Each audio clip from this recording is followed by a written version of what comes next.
네, 문재인 대통령이 취임 후 처음으로 전 부처 장차관 회의를 열고 암호화폐 등 정책 혼선을 빚은 데 대해 고강도 비판을 하고 나섰습니다. 검찰이 다스 120억 비자금 사건의 키맨으로 거론되는 다스 격리 직원 조모 씨를 피의자로 전환하고 입건했습니다. 최민희 전 더불어민주당 의원, 김용남 전 자유한국당 의원과 함께 정치권 이슈들 짚어보겠습니다. 두 분 어서 오십시오. 네, 안녕하세요. 안녕하십니까. 원래 제가 제 오른쪽에 계신 분께 항상 첫 번째 질문을 먼저 드리는데 이번에는 김 의원님께 먼저 질문을 좀 드리겠습니다. 아무래도 몸담으셨던 조직이기도 하고 지금 검찰 내 이 성추행 아직까지 확정은 아닙니다. 당사자들은 부인을 하고 있기 때문에 그럼에도 지금 이런 고발, 계속되는 의혹 그리고 아주 좀 지저분한 의혹들이 계속 나오고 있는데 이에 대해서 좀 일단 어떻게 생각하시는지. 우선은 사실규명이 먼저라고 생각을 합니다. 그러니까 뭐 당사자들이 서로 다른 얘기를 하고 있기 때문에 사실규명이 돼야 그다음에 뭐 후속 조치가 가능할 것 같고요. 뭐 그 서검사의 폭로 그런 일이 전혀 없었는데 그런 폭로를 공개적으로 했겠냐라는 의문도 들지만 정황을 생각해 보면 장례식장이라는 게 완전히 개방된 공간이잖아요. 그리고 뭐 통상 그 제가 있을 때도 그랬습니다만 어떤 그 검찰 간부 관련한 장례식장에 오면 특히 법무부 장관이나 고위 간부들이 오면 검사 뭐 그 자리에 있는 검사들은 다 그 주변으로 모이거든요. 그러니까 뭐 수십 명이 이렇게 개방된 공간에 바로 붙어 있는 상황에서 글쎄 강제추행이 가능했을까라는 좀 의문도 듭니다. 그러니까 뭐 없는 얘기를 만들어서 했겠느냐라는 의문도 들지만 과연 그런 상황에서 강제추행이 가능했겠느냐. 터져 있잖아요.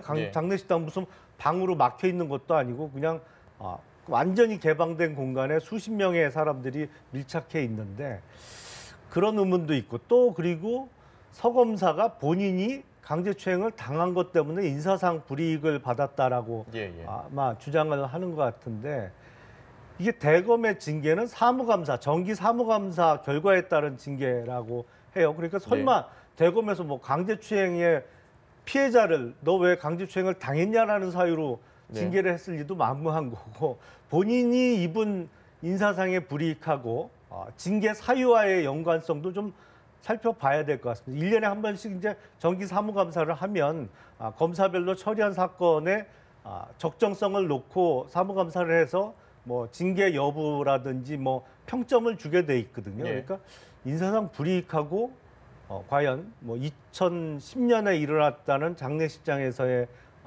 어떤 사건하고 관련성이 있는 건지도 좀 살펴봐야 된다고 생각이 됩니다. 알겠습니다. 최 의원님께서 이에 대해서 좀.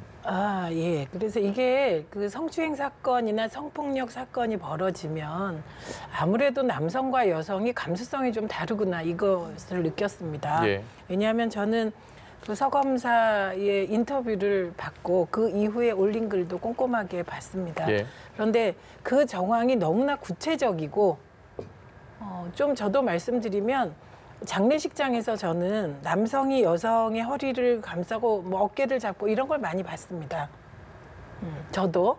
근데 그것을 성추행으로 본인이 느끼고 굉장히 그 갈등을 하는 상황이라는 거잖아요. 그리고 그 이상의 얘기는 지금 할 수 없는 거고. 그래서 저는 서검사의 그 고백이 물론 만에 하나가 있기 때문에 뭐 진위 여부를 가려보자. 뭐 그거는 뭐 가려도 좋습니다만 저는 뭐 진실일 거라고 믿습니다, 일단. 그리고 이런 어떤 그 성추행에 대한 감수성이 제가 경험한 바에 따르면 엘리트 남성들일수록 좀 낮다는 느낌을 받았습니다. 그리고 검찰의 경우 뭐 서검사의 고백이 처음이 아니고 성추행 사건이 많이 벌어졌죠. 그런데 이후 후속 처리가 그 마땅히 되었느냐 그건 아닌 것 같습니다. 그리고 우선은 이제 저는 지금 말씀하셨던 부분에서 성폭력이나 성추행을 당한 여성들이 2차 피해를 당하는 게 바로 사실 확인 과정이거든요. 그래서 과거에는 법정에서 막 그 성추행 당하는 상황이나 성폭력 상황을 재현하다시피 하고 그랬거든요. 근데 이게 이제 성범죄에 대한 인식이 조금 높아지면서 좀 보호되면서 조사하는 이렇게 바뀌었습니다. 그래서 저는 이제 오히려 그 의원님도 조금 그 성범죄에 대한 감수성을 다시 생각해야 되지 않을까 이런 생각이 들었고요. 그다음에 지금 이게 공교롭게도 자유한국당의 현역 의원께서 네. 서검사의 성추행 건을 무마시켰다는 의혹을 받고 있잖아요. 최계일 의원. 예, 그런데 그런 와중에서 자유한국당이 논평 하나 내지 않으니까 역시 또 자유한국당의 그 성범죄 감수성에 대해서 의심하지 않을 수 없는 그런 상황 같고요. 예. 그리고 여기서 저는 유여해 전 최고가 홍준표 대표가 자신을 성추행했다. 그런 주장들을 계속했습니다. 예. 뭐 손을 주물렀다든지 예. 뭐 이런. 그래서 이 부분에 대해서는 서검사 사건이 사실이다 아니다를 논하기 전에 예. 좀 검찰도 그렇고 자유한국당도 그렇고 그런 성범죄에 관한 그 내부 교육이나 좀 인식을 새롭게 하셔야 되지 않을까 싶고요. 그 자유한국당의 여성 의원들께 말씀드리지 않을 수 없는 게 여성 의원들까지 가만히 계시면 안 되는 거 아닌가요? 알겠습니다. 지금 말씀하신 이 부분 한국당에서는 지금 논평안도 나오지 않았다. 사실 이 부분에 대해서 저도 좀 의아하긴 했습니다. 뭐 한국당 대변인은 아니시지만 그럼에도 불구하고 좀 여쭤보고 싶습니다. 글쎄 지금은 뭐 각 정당에서 논평을 내는 게 너무 앞선 거 아닌가 싶습니다. 일단 예. 사실규명이 안 돼 있는 상태고 당사자는 부인하는 상황에서 그리고 뭐 정황상 과연 뭐 성추행이라고 할 만한 게 벌어질 수 있는 상황이었는지도 의심스러운 상황에서 마치 사건 당사자의 일방의 주장을 사실로 전제로 해서 어떤 논평을 낸다든지 아마 예. 문재인 대통령께서도 뭐 검찰 내 성문화를 개선하라고 그랬나요? 아니면 성추행이 없는 문화를 만들라고 말씀을 하신 것 맞습니다. 같은데 예. 이건 너무 앞서가는 말씀을 하신 게 아닌가 싶습니다. 아직 진실규명이 안 된 상태에서 어느 일방의 얘기를 그냥 사실로 전제해서 이거는 당사자가 있는 거거든요. 그러니까 억울한 성추행을 당하는 일도 없어야겠습니다만 억울하게 성추행을 저질렀다고 억울한 죄를 뒤집어 쓰는 일도 없어야 되지 않겠습니까? 그러니까 지금 상태에서 기정사실화해서 정당에서 논평을 내거나 더군다나 대통령께서 그런 언급을 하신 것은 너무 말이 빨랐다고 생각이 됩니다. 알겠습니다. 근데 지금 의원님께서 말씀하신 것 중에는 좀 큰일이다 이런 생각이 드는 부분이 있습니다. 예. 그러니까 장례식장에서 그 정도의 행위를 성추행으로 볼 아니 수 그 있냐 정도의 없냐. 행위가 있었는지 없었는지가 지금 안 밝혀진 거 아닙니까? 아니 그러니까 그 전에 그 그렇게- 정도의 행위가 어떤 건지 모르겠습니다만 어떤 행위가 있었는지 안 밝혀졌는데 뭘 그거를 전제로 해서 검찰 내에 뭐 성문화를 개선하라는 말씀하시는 건 너무 앞서간 거죠. 말이 네. 너무 빨랐습니다. 그건. 지금 이게 8년 전의 일인데요. 네. 예. 당사자가 저렇게 상세하게 고백을 하고 그리고 그 정황이 다 드러났고 그 당시 장례식장에 누가 있었다 그게 대체로 그건 인정하는 거거든요.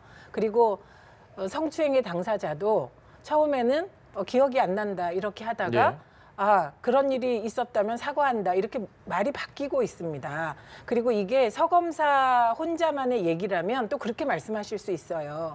그런데 이미 8년 전에 이게 문제가 돼서 예. 다른 여검사가 이것을 파헤치려고 하다가 예. 이문정 검사. 최교일 의원, 그러니까 최교일 전 검사에게 제지당했다는 얘기까지 나왔기 때문에 예. 저는 사실로 믿습니다. 그런데 더 사실을 밝히시려면 그건 검찰이 밝히시든지 그래서 저는 이 대목에서 공수처가 너무나 필요한 것 같다 이 말씀을 잠깐 드리고요. 그다음에 그래서 제가 말씀드리고자 하는 부분은 예를 들면 어떤 사람이 그 남성이 여성의 어깨를 쳤다, 허리를 만졌다, 예. 뭐 다른 신체 부위를 만졌다고 했을 때 아시겠지만 이 성추행이라고 본인이 느끼고 수치심을 느꼈으면 성추행인 거거든요. 예. 이 부분이 중요하다고 생각합니다. 그래서 저는 자유한국당이나 검찰에서도 이거를 자꾸 사실관계 시시비비를 따지는 건 8년 전의 일이기 때문에 물타기로 인식될 수 있습니다. 제가 지금 물타기로 보여요. 의원님의 말씀이. 그래서 아주 원론적으로 사실관계를 따져보자. 그 정도는 좋지만 시시비비를 따지자. 그럼 이거는 서검사를 2번 죽이는 거예요. 그래서 그런 것보다는 빨리 이 사실로 믿고 예, 그리고 그에 따라서 대책을 세우는 게 맞을 거다 이렇게 보고요. 그리고 당사자도 그 성추행의 당사자가 네. 그런 일이 있었다면 사과한다. 그리고 심지어 이제 회개하시고 시인하신 거 아닙니까? 네. 아니 시시비비를 가려볼 필요도 없이 그냥 기정사실로 하고 무슨 개선을 하자고 말씀하시는 거는 좀 동의하기가 어렵고요. 일단은 진상 규명이 먼저고 뭐 임검사 말씀을 하시는데 임검사는 그 현장에 있던 사람이 아니거든요. 네. 그러니까 네. 그 임검사는 이 사실관계를 목격한 사람도 아니고 그냥 아무 상관이 없는 사람입니다. 그러니까 거기는 뭐 전혀 도움이 될 만한 관련자라고 보기는 어렵고 그리고 자유한국당의 여성 의원들이 왜 가만히 있냐고 말씀하시는데 아니 그러면 탁현민 비서관 지금 탁현민 행정관 지금 청와대에도 버젓이 근무하고 있는데 민주당 여성 의원들 왜 지금까지도 가만히 계십니까? 뭐 가만히 있지 않았죠. 이 부분은. 근데 네. 이 부분은 또 다른 물타기를 하시는데 여기에 탁현민 행정관을 끌어들일 일은 저는 아니라고 봅니다. 그리고 최소한 자유한국당 여성 의원들은 그렇다면 진상규명이라도 해라.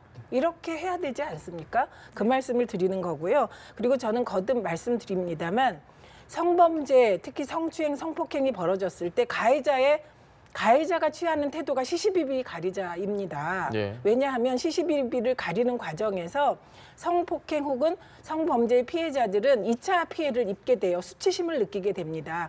그래서 많은 여성들이 성범죄를 당하고는 시시비비를 가리자 그러면 위축됩니다.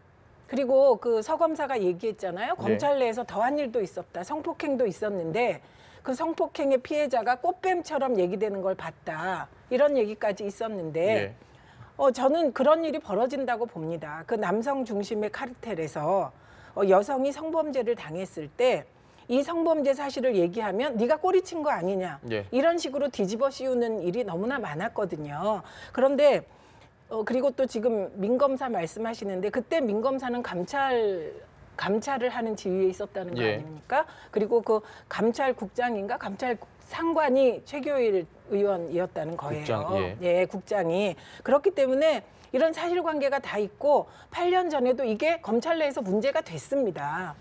그래서 그 서검사의 바로 직속 상관 또 아는 윗사람이 내가 좀 이렇게 어떻게 해서 사과를 받아볼게 하는 일도 있었기 때문에 예. 저는 뭐 시시비비도 가릴 수 있다고 생각합니다. 그런데 시시비비 이전에 더 중요한 것은 성범죄로 8년 동안 고통받은 피해자가 시시비비를 가리는 과정에서 또다시 상처를 받지 않도록 우리 사회가 보호하는 것도 굉장히 중요한 포인트 같습니다. 알겠습니다. 일단 뭐 사실 김 의원님 말씀대로 이 사건의 진상, 그러니까 실제로 어떤 일이 있었는지 알아내는 것도 중요하지만 뭐 서검사가 전혀 없는 일을 8년 전에도 문제 제기라고 지금 F용지 29쪽짜리 분량의 글을 올리기도 하고 또 생방송에 나와서 이렇게 이야기를 하는 건 합리적으로 봤을 때 어떠한 일이 있긴 있었구나라는 그게 어느 정도인지는 저도 모르지만 김 의원님 말씀도 그렇고 일단 이게 좀 밝혀지고 그때 다시 한번 저희가 이걸 좀 해보는 게 좋을 것 같습니다. 네, 논의가 좀 많이 뜨거워졌는데 이슈를 바꿔보도록 하겠습니다. 한병도 정무수석이 오늘 이명박 전 대통령의 사무실을 예방을 해서 초청장 2개를 전달을 한다고 합니다.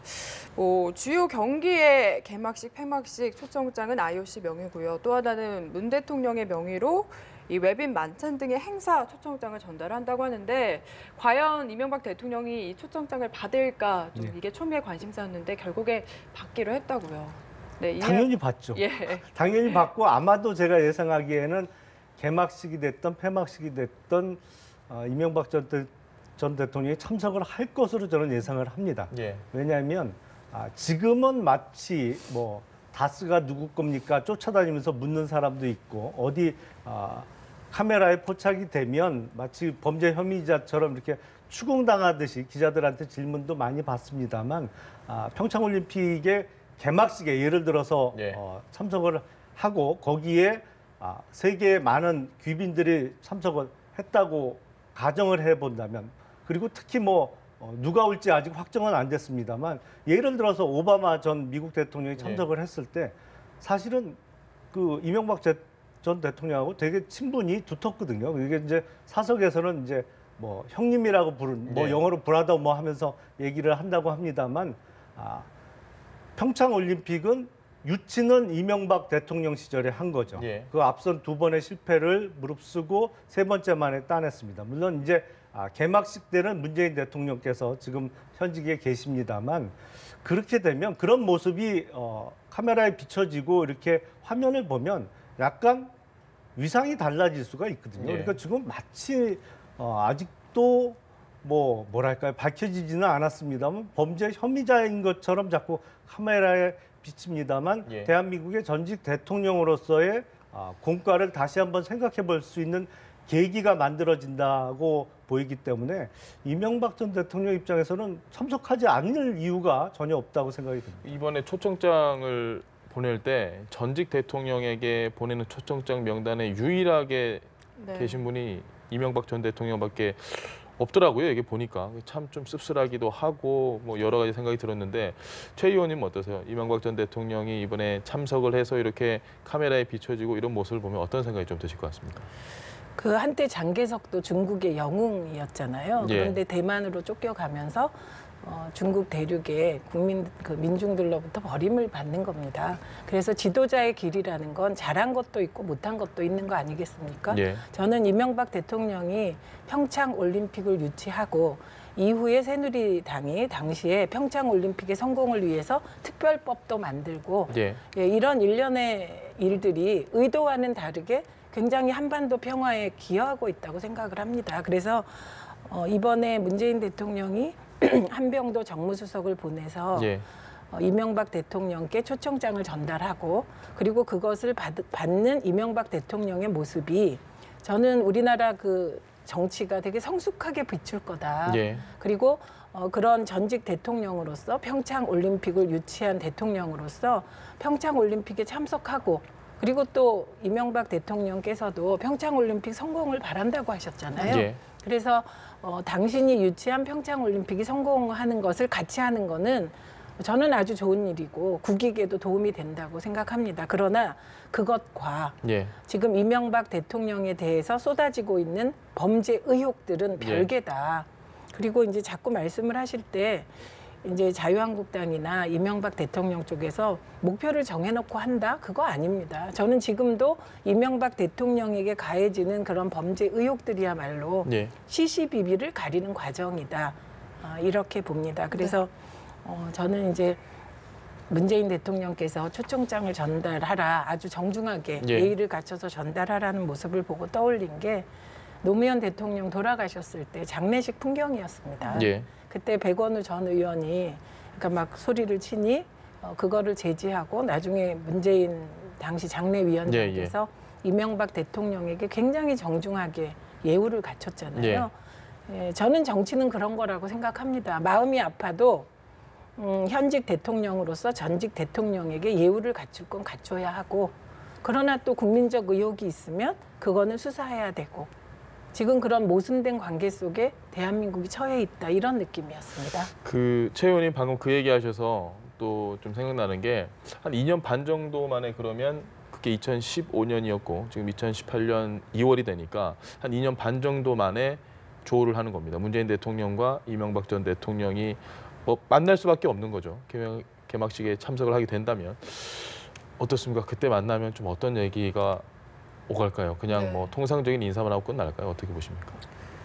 그 만남 자체가 의미가 있다고 생각을 합니다. 특히 예. 이명박 대통령 입장에서는 그 만남에서 지도자가 무슨 말을 해서가 아니라 그 만남에서 나누는 눈빛, 몸짓 이런 것들이 다 국민들께 주는 메시지가 아니겠습니까? 예. 그래서 그 만남이 중요하겠지만 그럼에도 불구하고 이명박 대통령을 둘러싼 의혹의 현실이 너무 엄중하다. 예. 네, 그렇게 봅니다. 알겠습니다. 네. 이와 관련해서 지금 검찰 수사를 또 짚어봐야 될 것 같습니다. 다스 비자금 의혹과 관련해서요, 이 참고인 신분으로 그 격리 직원이죠. 비자금 120억 원을 횡령한 것으로 알려진 조모 씨를 참고인으로 불러서 조사를 했는데 피해자로 전환이 됐거든요. 피의자로. 네, 피해자로 전환이 됐거든요. 여기에 좀 뭔가 의미가 있다고 봐야 될까요? 어떻게 지금 보고 계십니까?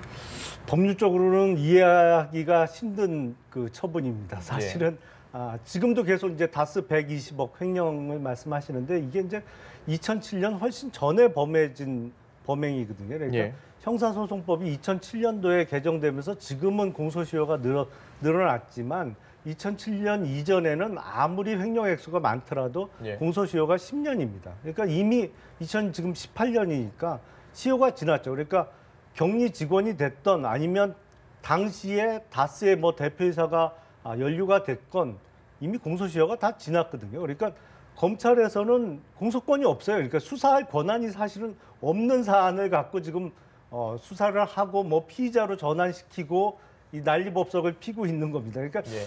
적어도 수사를 한다 그러면 법률적으로는 수사할 수 있는 사안을 갖고 수사를 해야 되는데 그래서 지금 사실은 뭐 어떻게 보면 좀 극단적인 표현일지 모르겠습니다. 검찰 수사를 지켜보면 무법천지예요. 그거 약간 사실과 예. 다른 말씀을 하신 거예요. 왜냐하면 그 120억 비자금이 조성된 게 2007년 훨씬 이전이라고 말씀하셨잖아요. 그게 예. 아니고요. 2002년부터 2007년 사이에 그 비자금이 조성된 겁니다. 그래서 예. 그 120억에 관한 공소시효는 2월 중순인가 그런 거고요. 그렇기 때문에 피의자로 전환할 수 있습니다. 예. 그래서 요거는 사실관계를 바로 잡고요. 그런데 저는 이 대목에 있어서는 특검과 검찰이 2008년 조사에서 미흡하게 처리했던 것을 이제야 검찰이 처리하고 있다고 보는 이유는 당시에도 120억 비자금이 그 여직원하고 뭐 몇 명의 개인 횡령이다 뭐 이런 식으로 드러났었거든요. 예. 예. 그런데 그때 이상한 것은 개인 횡령으로 드러났는데 그 여직원에 대해서 어떠한 조치도 없었다는 겁니다. 이게 지금도 그때 특검이 왜 그랬냐를 의심하고 있는 대목이거든요. 예. 그래서 지금이라도 그 여직원을 불러서 피의자 신분으로 전환해서 조사하는 것은 저는 필요한 일이고 또 예. 다스가 누구 건가 요거를 푸는 데 있어서 요 비자금 조성이 누구의 지시로 이루어졌느냐를 밝히는 게 굉장히 중요하기 때문에 필요한 일이라고 보고 그다음에 검찰이 최근에 추가로 예. 2007년 이후에 조성됐을 것으로 의심되는 비자금을 찾아냈다는 보도가 있습니다. 그렇다면 공소시효는 5년 더 늘어나는 것이기 때문에 예. 얼마든지 수사할 수 있다고 봅니다. 잠깐 알겠습니다. 짧게 좀 사실관계를 설명을 드리면 예. 지금 2월 말 공소시효는 소위 얘기하는 그때 다스 비자금을 수사했던 특검이 이것을 은폐시켰다 그래갖고 특수 공무집행 방해의 공소시효가 금년 2월까지 있다는 것이고요. 업무상 아닙니다. 횡령의 공소시효는 2007년도에 알겠습니다. 일어났다고 해도 벌써 지금 2018년도이기 때문에 공소시효는 다 지났습니다. 알겠습니다. 예, 저희가 설명을 시간 좀 관계상 이 해드려야 될것 이야기를 같습니다. 사실 더 하고 싶은데 오늘 아쉽게도 시간을 근데 저렇게 말씀하시고 끝내면 저게 사실 같아서. 아니 제 말이 사실입니다. 아니 근데 제가. 그렇지가 뭐- 않습니다. 좀 더 복잡합니다. 아니. 다음번에 나오실 때 다스 얘기를 그러면 네. 좀 집중적으로 하도록 하겠습니다. 지금까지 최민희 전 더불어민주당 의원 그리고 김용남 전 자유한국당 의원 두 분 모시고 이야기 나눠봤습니다. 말씀 고맙습니다. 네, 잘 들었습니다.